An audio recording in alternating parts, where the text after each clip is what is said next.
The fighter held his posture and accepted the gamble, trusting Cadiz's skill. He calculated timing and distance to free the stone before Antro could recover. The cloaked fighter dropped and slashed at Antro's writhing tendrils, forcing them aside. He reached for Pavel's Kodvan's bag as he maintained the blade's arc. Antro's dark limbs struck the blow, and the fighter steadied his posture.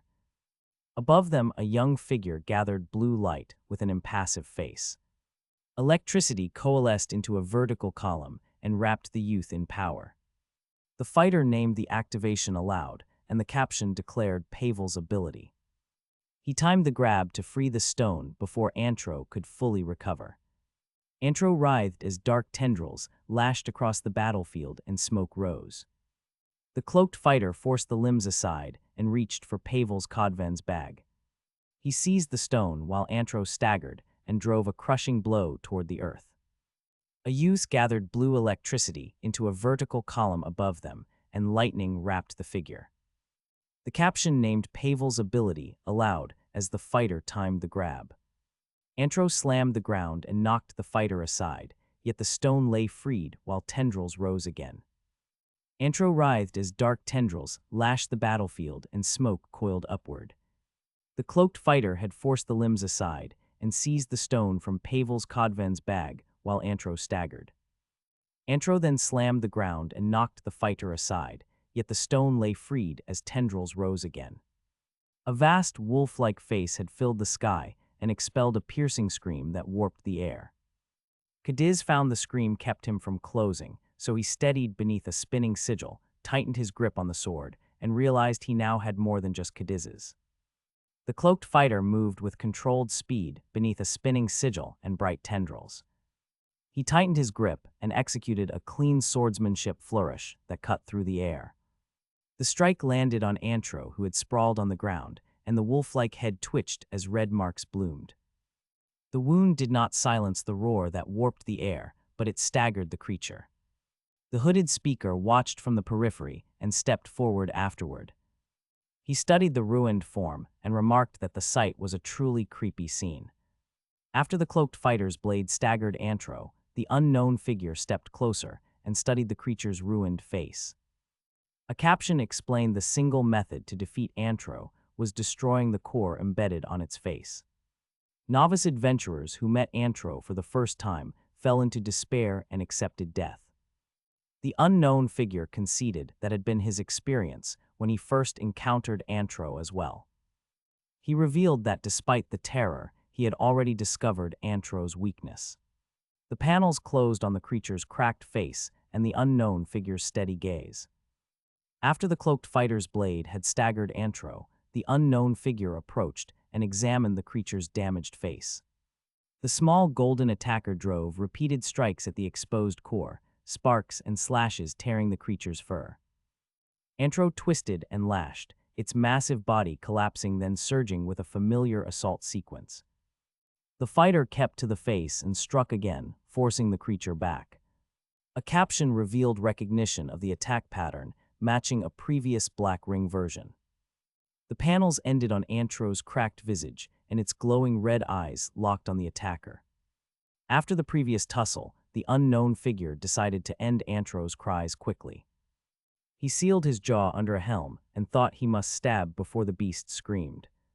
He darted along the creature's face and drove golden blades into its exposed core. The strikes sparked in carved fur as Antro thrashed and twisted beneath him. When the beast surged, the attacker leapt clear, then slammed the wound into stone.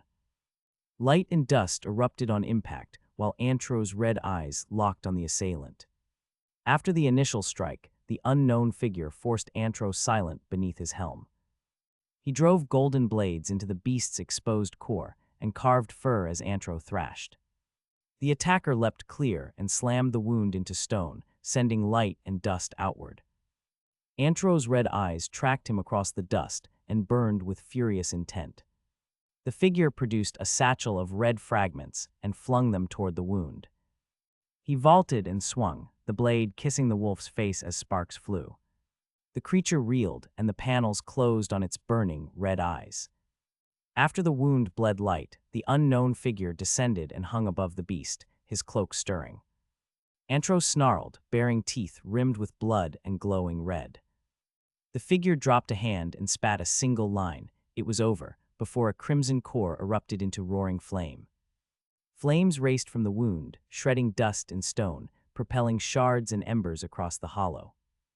The attacker landed on a ledge, silhouetted against the blaze, while heat curled and smoke swallowed shapes. Panels closed on the wolf's burning eyes and the encircling inferno.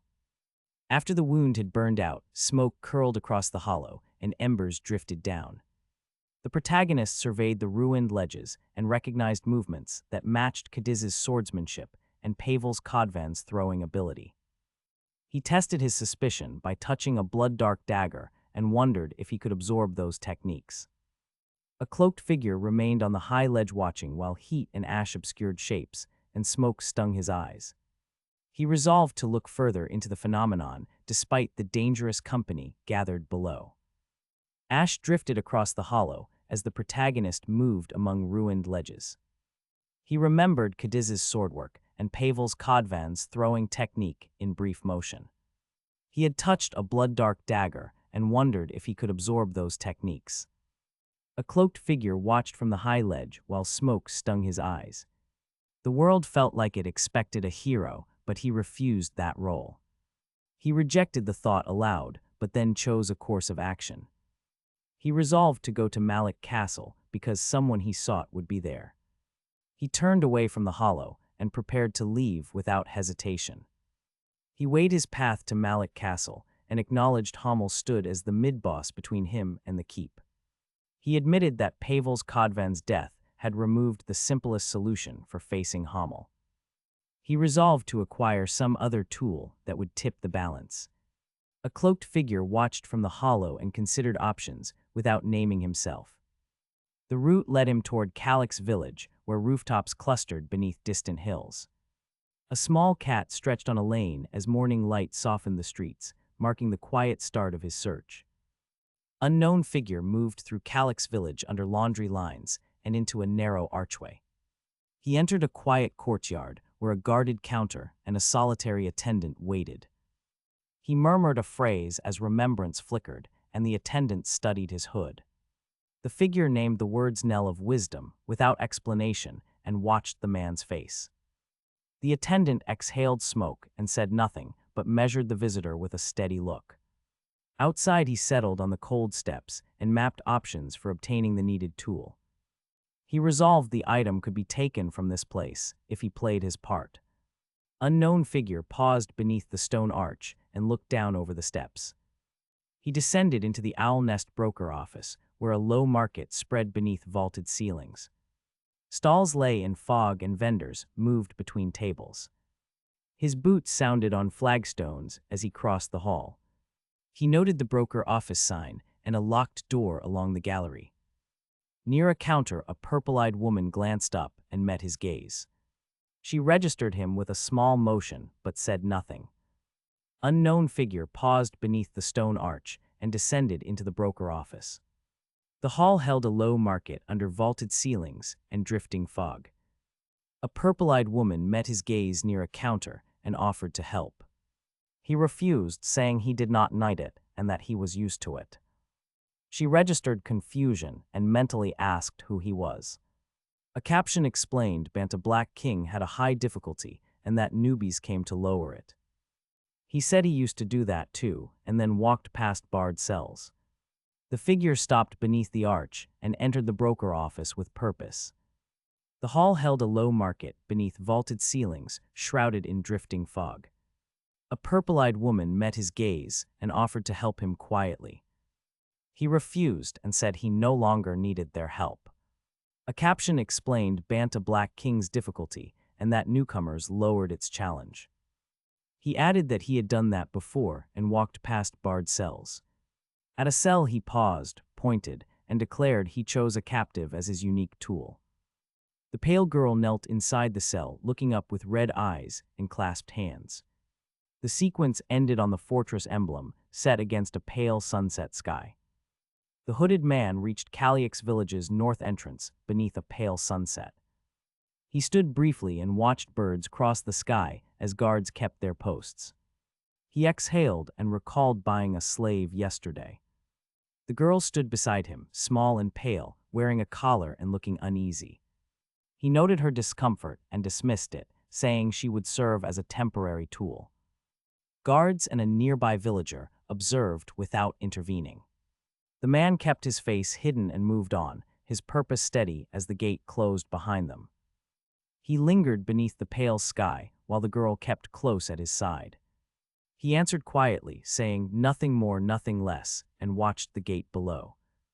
From the archway, a voice called that newcomers had arrived at the village. A ship and riders gathered by the entrance, bearing a red crocodile teeth industry flag. An attendant stepped forward among the disembarking crew and scanned the crowd.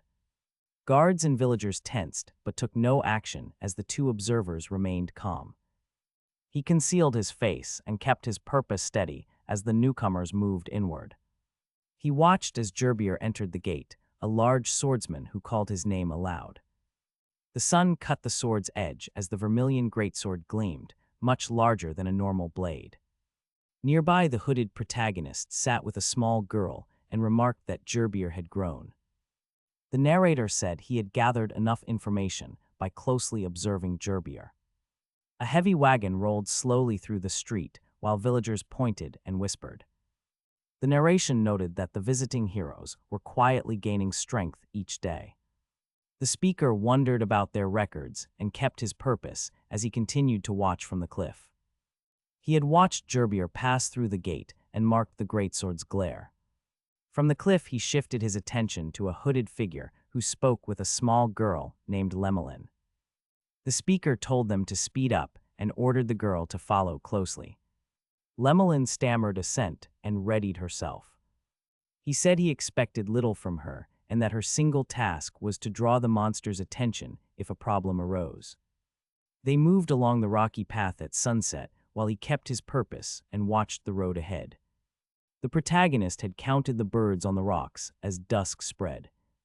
The unknown figure labeled Lemelin bait and said the best scenario would avoid using her. Lemelin blinked and pressed her hands to her chest. The unknown figure led her down the slope while the protagonist observed from higher ground. The valley below darkened and the small party moved toward the ruins.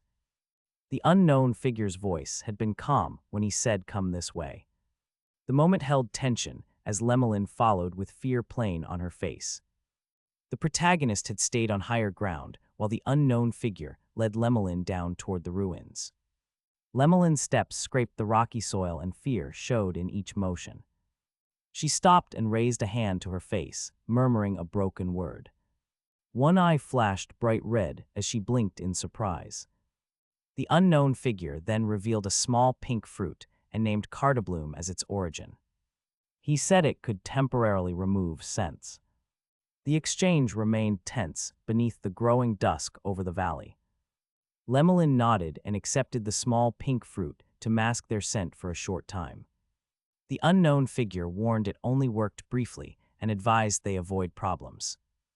Under a pale moon, they moved through the ruined gate and crossed the empty courtyard. Lemelin kept close and glanced up at the shattered rafters. The hooded guide scanned the path and spoke quietly about their route. He then made clear he had no plans to help Gerbier. They stepped deeper into the ruins and left the valley behind. Lemelin accepted the small fruit and followed the unknown figure through the ruined gate. Under the pale moon, the unknown figure paused and considered his options. The unknown figure told himself not to trust individuals, but to trust the situation instead. After watching two men he had trusted die so easily, he kept his plans flexible and considered all possibilities. He walked on, boots tapping over broken stone. The ruined town opened ahead, and a crowd clustered in the courtyard. A burly man stood at their front, faces turned toward the newcomers. The unknown figure kept his hood low and led them toward the crowd. Lemelin had accepted the fruit and followed the unknown figure through the ruined gate.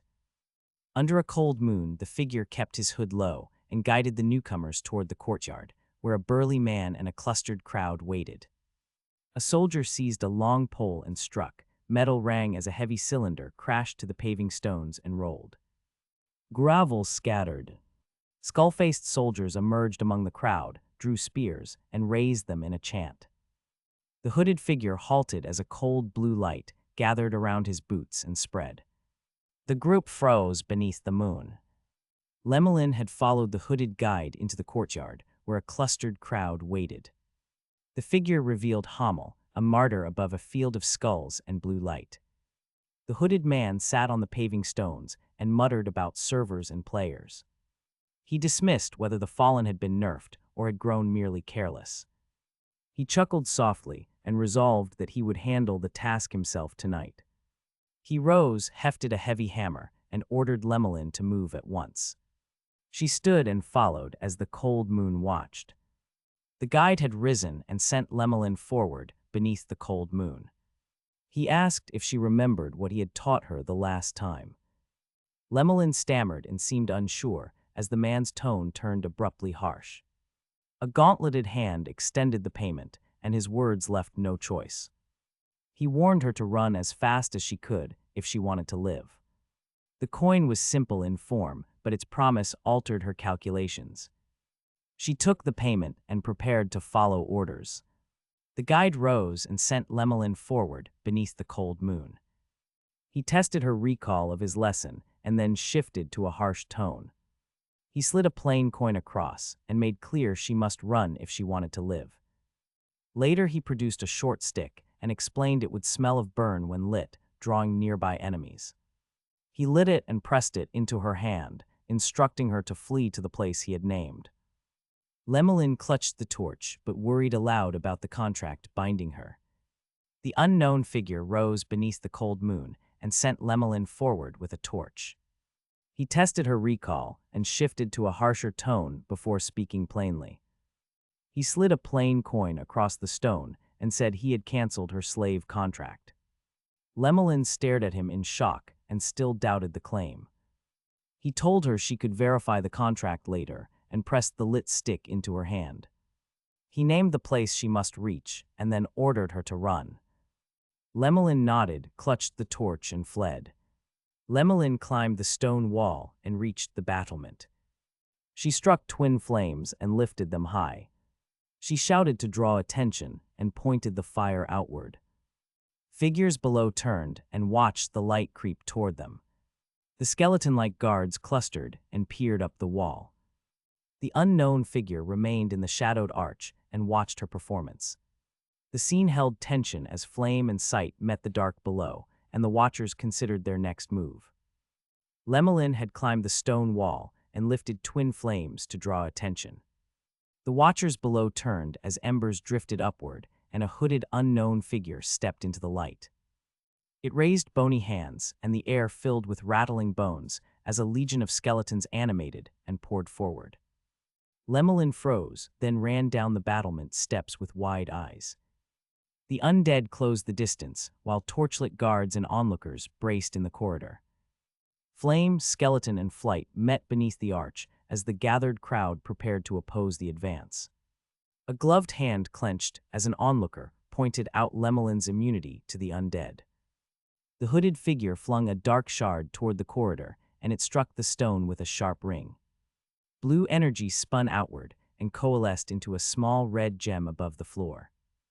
The gem flared, then detonated, sending flame and shrapnel through the advancing skeletons and nearby guards. Smoke rose in silence, fell over smashed bone and broken helmets. The hooded figure rose through the haze, scanned the ruined passage, and counted survivors before stating that only 3 soldiers remained. A gloved hand had clenched, while an onlooker noted Lemelin's immunity to the undead. The hooded figure hurled a dark shard that struck stone and formed a red gem. The gem detonated, sending flame and shrapnel through skeletons and nearby guards. Silence followed over smashed bone and broken helmets as the hooded figure scanned the passage. He counted survivors and declared only 3 soldiers remained, then spoke aloud. He said he had expected at least 5, and that fewer suited him better. He stood with sword ready while 3 stunned guards faced him. Barefoot Lemelin ran down the alley clutching a small flame, sparks following her. The guards watched as she approached, flames throwing harsh light on the walls. The hooded figure had counted survivors and spoke to the girl, warning her not to run north. Earlier, a dark shard had detonated among the undead and shattered bone. Lemelin ran barefoot with a small flame, sparks trailing behind her. She sprinted along the wall and leaped. Skeletons could not cross the north gate and fell back. Lemelin reached the moonlit gate and forced herself through the bars. Guards gathered below and stared upward as her legs passed through the opening. The gate held and the scene fell into tense silence. Lemelin gasped and whispered that she had made it past the gate. She saw guards gathered below, and the gate remained firmly closed behind her. No one chased after her, which confirmed what Master had warned earlier. Sparks from her small flame scattered as she steadied her breathing and looked. Memory returned. Red stigmas signified that someone was a slave under a binding contract. She touched her pendant and exposed a small red mark on her neck. She understood then that the mark meant being used like a tool and then abandoned. Quiet fell while she pressed the stigma and felt the loss settle. Lemelin had slipped past the gate and found it shut behind her with guards below. No one pursued her, which matched Master's warning. She steadied her breath as sparks from her small flame scattered. Memory returned that red stigmas marked those bound by contract. She touched her pendant and revealed the mark on her neck. She understood then how they were used and abandoned. She pressed the stigma and felt the loss settle. She confessed she had served as bait and believed she would die there. A torch ignited nearby. She cried and accepted the truth. She felt free. Lemelin had slipped past the gate and steadied herself beneath the indifferent moonlight. Sudden shapes burst from the roof as skeletal figures raised rusted daggers and lunged forward. A thrown blade arced through rain and silvered the air before striking the courtyard stone. She staggered back as shards of moonlight and shadow scattered from the impact. A caption named the dagger as Pavel's favored weapon and praised his throwing skill. The narration declared his throws beyond any human limit and linked the blade to memory. She felt the weapon's presence as both threat and echo and readied herself for more. Lemelin had slipped beneath the indifferent moon and held her ground against the roof's ambush. A blue spectral blow slammed into the courtyard stone and scattered dust and cold light. An armored figure rose from shadow and planted a spear upright as if issuing a challenge. A skeletal hand scraped across the tiles while corpses pushed themselves forward. She felt the memory link to Pavel's Codven's thrown blade and used that echo to steady her breath. A thought admitted a single hit had failed, but a brief delay would suffice. An attacker launched into motion, and an explosive collision rent the air, then silence followed. Lemelin had slipped beneath the indifferent moon and held her ground on the roof. A blue spectral blow had crashed into the courtyard stone and scattered cold dust. Armored figures had risen and planted spears as a challenge, while a skeletal hand scraped the tiles. She felt the memory link to Pavel's Codven's thrown blade and steadied her breath. A single hit had failed, but a brief delay had proved sufficient. An attacker had launched, and an explosive collision had rent the air. Silence fell. The pause broke as a towering bearded presence flared in red embers above the courtyard. Below, a hooded fighter knelt with a greatsword and shield and declared that greatswords were the classics, while ash drifted across the stone. Lemelin had watched as the hooded fighter launched downward with a heavy greatsword. The blade traveled in a bright stroke and split air above the courtyard. A skeletal warrior rose and caught the arc with its shield and horned helm. The impact spun the skeleton and knocked the helm free in a roll. The hooded fighter moved fluidly and called the weight light like a one-handed sword. Lemelin steadied and felt the delay had bought the moment they needed. Lemelin had watched the delay buy them a crucial opening for an immediate strike. The hooded unknown figure tested the blow and wondered if Gerbier's power now coursed through them. They stepped inside the skeleton's guard and drove the weight of the blade downward. The skeleton staggered and rolled from the strike, its horned helm clattering away. The unknown figure spun the weapon with calm force and swept the courtyard. Under the moon, they finished the engagement and declared they were done with the small fries. Lemelin watched from the courtyard as the unknown figure stepped forward and said, "Now." The hooded skull shifted and a ragged laugh escaped its jaw. Dark tendrils curled around the cloak as a voice declared, "It's just Hamel." A title flashed over black, then faded to the night sky. The moon rose above the castle, and distant thuds rolled through stone. The unknown figure's dismissal of lesser foes left the yard empty of hope. They readied themselves to move on, while the skeletal voice dwindled into the cold air. Lemelin remained in the courtyard as the unknown figure moved forward under moonlight. The hooded warrior advanced toward Hamel and met a massive swing. He had already defeated skeleton soldiers, but acknowledged Hamel's strong body and fast recovery. He absorbed a strange power and tested its limits while deflecting the heavy weapon. Each impact forced him back and widened the distance to his target. Closing distance proved difficult with Hamel's reckless wide swings. He steadied himself and resolved to stop the attacker before another strike landed. Lemelin lingered in the courtyard as the unknown figure stepped into moonlight. The hooded warrior closed on Hamel and met a massive swing. The unknown figure absorbed blows and tested the strange power's limits while deflecting the heavy weapon. Each impact pushed him back and widened the gap. He tried to close, but Hamel's wild swings kept him off balance. He braced for the next strike, but could not dodge. Hamel's weapon smashed through his guard and sent him sprawling across the stone. He lay winded while the attacker readied another blow. Lemelin lingered in the courtyard while the unknown figure staggered from Hamel's final swing. He steadied himself and launched a spinning counter-strike that gathered dark energy around his blade. He drove the strike upward, channeling the force into a focused vertical blast. The blast split the air and ripped stones from the ground. Hamel was driven through the courtyard and torn apart by collapsing masonry. A pillar of white light rose as rubble fell. Silence fell over the yard while the attacker lay motionless among broken bricks. After Hamel's final swing, Lemelin stayed in the courtyard while the unknown figure rose from the wreckage.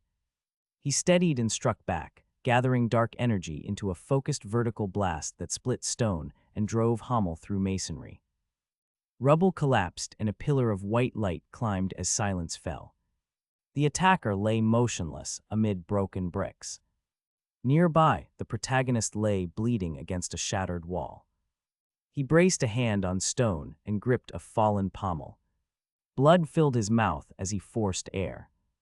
He thought he might die and realized he could not use Gerbier's skill. When Hamel's final strike landed, Lemelin remained in the courtyard while an unknown figure crawled from the wreckage. The attacker gathered dark power and fired a focused vertical blast that cleaved stone and sent Hamel crashing through masonry. Rubble fell and a white column of light rose as silence settled. The assailant lay still among broken bricks. Nearby, the protagonist leaned against a shattered wall, bleeding and clutching a broken pommel. He questioned his choices and admitted his obsession with using abilities. His weapon had broken and his body hurt. He then resolved to abandon reliance on tricks and follow his original plan to defeat Hamel, noting every one of Hamel's attacks was dangerous. After Hamel's final strike fell, Lemelin stayed in the courtyard while an unknown figure crawled free of wreckage. The attacker drew dark power and fired a focused vertical blast that split stone and drove Hamel through masonry. Rubble collapsed and a white pillar of light rose as silence fell. The assailant lay motionless among the debris. Nearby, the protagonist leaned against a shattered wall, bleeding and gripping a broken pommel. He questioned his choices and admitted his obsession with abilities. With his weapon ruined and his body aching, he resolved to stop relying on tricks and return to his original plan. The courtyard lay strewn with rubble as the thin pillar of light faded. The protagonist leaned against shattered stone, blood darkening his hand and armor. He abandoned trickery and resolved to return to his original plan and steady his footing. He aimed to unbalance the cloaked assailant and gathered energy into a winding strike. The protagonist spun and released a twisting blow at the adversary's center. The cloaked unknown figure braced and met the attack with a blade and counterspin. Sparks and flame burst where metal struck before dust swallowed their motion. The courtyard lay strewn with rubble as the thin pillar of light faded. The protagonist leaned against shattered stone, blood darkening his hand and armor. He abandoned trickery and steadied his footing to unbalance the cloaked assailant. He spun and struck the cloaked unknown figure, who met the attack with a blade and counterspin. Sparks and flame burst where metal struck before dust swallowed their motion. The unknown figure declared the protagonist's strength useless, then gripped his sword hand and reversed his momentum. The protagonist was flung skyward, then driven down, slamming into the ground beneath a rising blue shockwave. The protagonist hit the ground beneath the blue shockwave and tried to rise. Pain blurred his vision while the moon hung above. The cloaked unknown figure descended from the sky and closed the distance with steady steps. He drew a chain and let it fall, beads of liquid clinging to each link. The attacker produced a small bottle and called it holy water prepared for the protagonist. He swung the chained vial toward him while taunting that the liquid affected undead. The protagonist braced behind his shield and readied his arm against the strike. The protagonist fell under a blue shockwave and forced himself upright behind his shield. Pain blurred his vision while the cloaked unknown figure descended with steady steps. The figure snapped a chain and swung a vial of holy water toward him.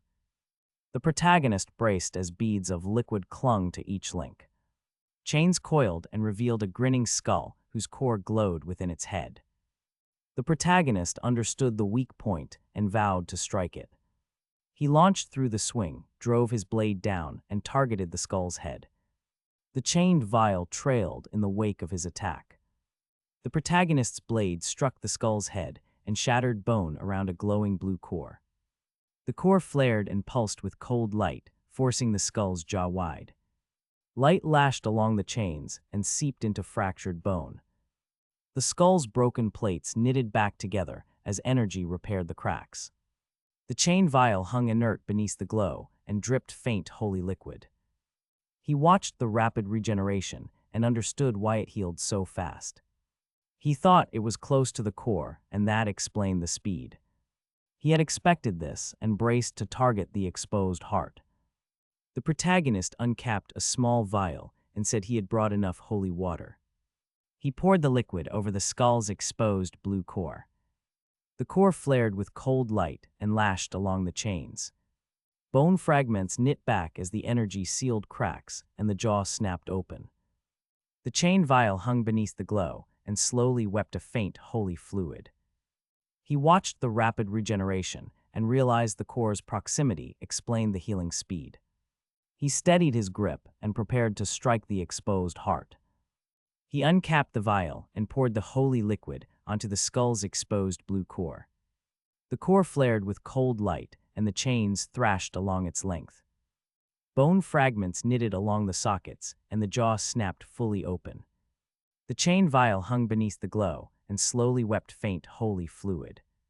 He muttered that it was useless and called for Hole to end it. The skull began to vocalize a raw, ragged sound as blue light spilled from its maw. He steadied his grip and set his blade for a single decisive strike. He poured the holy liquid onto the skull's exposed blue core and watched. The core flared cold light and the chains thrashed along its length. Bone fragments knitted and the jaw snapped fully open as the chain vial hung beneath the glow and slowly wept faint fluid. He muttered that it was useless and called for Hole to end it. The skull rasped a raw sound as blue light spilled from its maw. He steadied his grip and drove his blade in a decisive strike. Later he lay by a broken plinth and a gauntleted hand.